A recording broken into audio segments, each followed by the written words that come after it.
Assalamualaikum warahmatullahi wabarakatuh. Perkenalkan, nama saya Maria Tulkimetia, NIM 18050148, ingin mempresentasikan bab 4 tentang perusahaan, pembiayaan, dan pegadaian. Jadi, perusahaan pembiayaan itu disebut financial companies. Dia adalah anggota BLKL yang termasuk dalam perantara investasi atau investment intermediaries. Di sini lembaga keuangan dia memperoleh dana dengan menjual sekuritas atau surat-surat berharga. Perusahaan ini memperoleh dana dengan menjual warkat niaga atau commercial paper atau CP, yang merupakan instrumen utang jangka pendek atau instrumen pasar uang. Aliran dananya itu dia warkat niaga atau sumber dananya itu dari lembaga keuangan. Lembaga keuangan itu ke konsumen. Kayak contoh penggunaan usahanya itu modal usaha yang membutuhkan dana liquid. Jadi contoh penggunaannya itu seperti rumah tangga, membeli perabot atau peralatan rumah tangga lainnya. Karakteristik dari pinjaman dari lembaga ini, dianya pinjaman kebanyakan bersifat konsumtif. Nilai barang yang dijadikan jaminan terdepresiasi dengan bertambahnya waktu. Jadi membuat resiko default menjadi tinggi dan maka untuk pinjaman akan dikenakan bunga yang sangat tinggi juga. Sementara di sisi lain, kinerja pegadaian di Indonesia juga mengalami peningkatan dalam total aset, kewajiban, pendapatan usaha, dan perolehan tahun berjalan.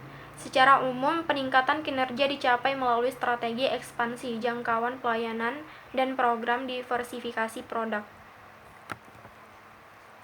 Jadi, di sini juga perusahaan pembiayaan disebut juga sebagai perantara pasar uang atau money market intermediaries yang memfasilitasi pemilik dana untuk menginvestasikan dananya ke instrumen pasar uang atau money market.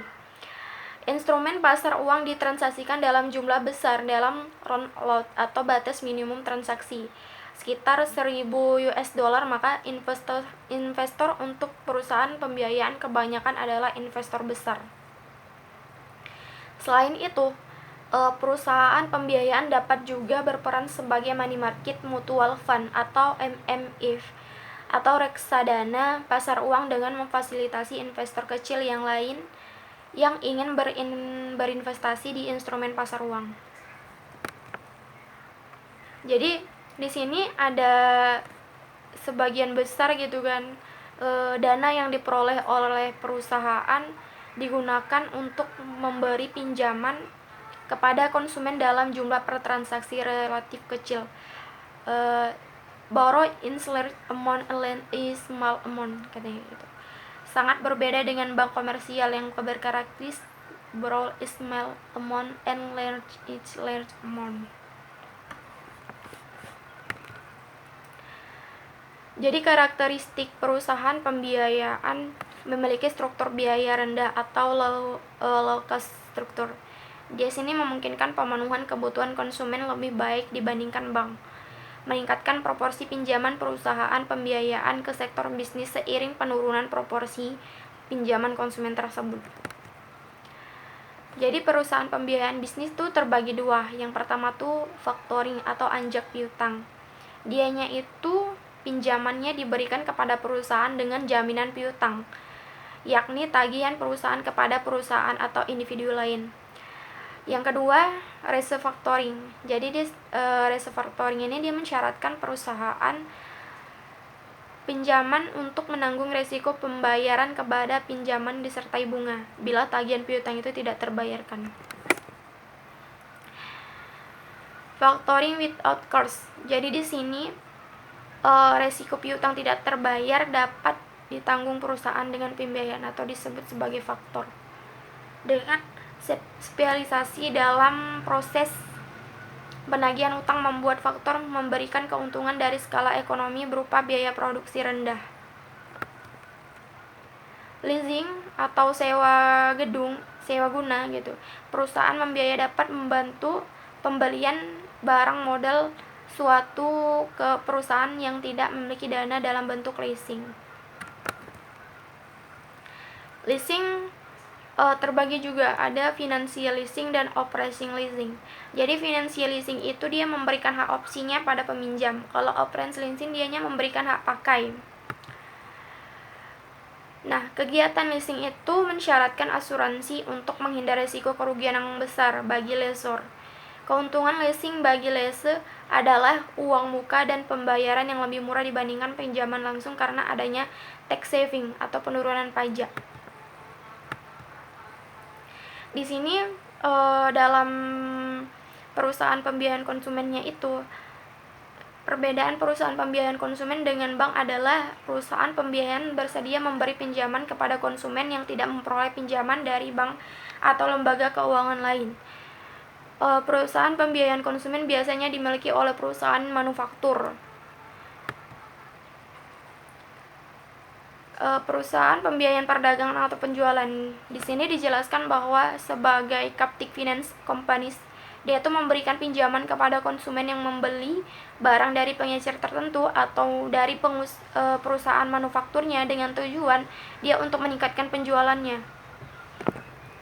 Jadi perusahaan ini memiliki keunggulan antara lain dengan suku bunga yang cukup rendah serta proses peminjaman yang lebih cepat dan nyaman sebab dilakukan di tempat pembelian barang.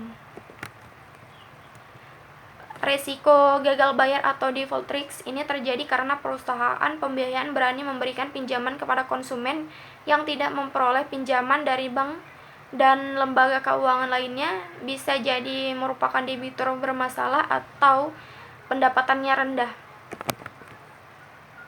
Risiko likuiditas di sini disebabkan oleh perusahaan pembiayaan atau pinjaman konsumen dan bisnis. Dia sulit dijual di pasar sekunder karena risikonya tinggi, maka kebutuhan akan dana tunai dipenuhi dengan penjualan, yang merupakan hal sulit bagi perusahaan pembiayaan kecil. Risiko kesulitan perpanjangan pinjaman atau di sini dianya menghadapi kesulitan untuk memperpanjang utangnya. Ini terjadi karena perubahan terhadap resiko bisnis yang dimengerti oleh investor. Perusahaan pembiayaan ini tidak menghadapi resiko suku bunga sebab aset atau loans dan kewajiban sumber dana pinjaman itu semuanya berjangka pendek. Neraca perusahaan pembiayaan di sini ada dua. Yang pertama aset dan kewajiban. Aset di sini dia aset utama perusahaan pembiayaan adalah pinjaman konsumtif, bisnis, dan perumahan. Namun resiko default pinjaman konsumen menyebabkan adanya receiver for loan loss cukup tinggi dibandingkan bank. Kalau kewajiban, dia sumber dana utama perusahaan pembiayaan adalah CP dengan bunga lebih murah dibanding peminjam ke bank yang sumber pendanaan lainnya. Jadi neraca perusahaan pembiayaan kaptif itu ada beberapa persen dari total asetnya, sama juga dengan kewajiban, begitu juga total kewajibannya. Di sini ada financial conglomerate. Financial conglomerate adalah perusahaan keuangan yang memiliki atau mengelola beberapa lembaga keuangan sehingga dapat memenuhi kebutuhan konsumen yang bervariasi. Dengan menyediakan berbagai jasa keuangan dalam satu atap, memungkinkan financial conglomerate sini mencapai economies of scale-nya dan cakupan ekonomi atau keuntungannya itu produknya dalam satu lokasi. Karakteristik tipe pegadaian di sini ada beberapa. Yang pertama itu barang milik pemerintah, barang yang disewa-belikan, binatang ternak, barang yang cepat busuk, barang mudah terbakar, barang seni yang sulit ditaksir, kendaraan besar, dan senjata api. Adapun jasa taksiran, di sini jasa taksiran ini dia melakukan penaksiran harta. Kalau jasa titipan, dia itu perum pegadaian menyediakan jasa titipan dari masyarakat atas barang-barang berharga seperti perhiasan, kendaraan bermotor, dan lainnya. Kalau kredit konsumsi, dianya itu diberikan kepada karyawan yang memiliki penghasilan tetap untuk tujuan konsumtif seperti perbaikan rumah, pembelian mobil, atau pembelian alat rumah tangga. Kredit produksi di sini disediakan oleh perum pegadaian berbentuk bantuan pembayaran produk investasi dengan sistem kerjasama. Kalau tabungan emas atau ONH di sini dapat digunakan untuk tujuan koleksi, souvenir, atau tabungan lainnya. Gold Gallery 24 di sini adalah toko emas dan permata milik Perum Pegadaian yang memberikan jaminan keaslian, kualitas, dan karatasi emas dan permata yang dijual. Sekian presentasi dari saya. Terima kasih. Assalamualaikum warahmatullahi wabarakatuh.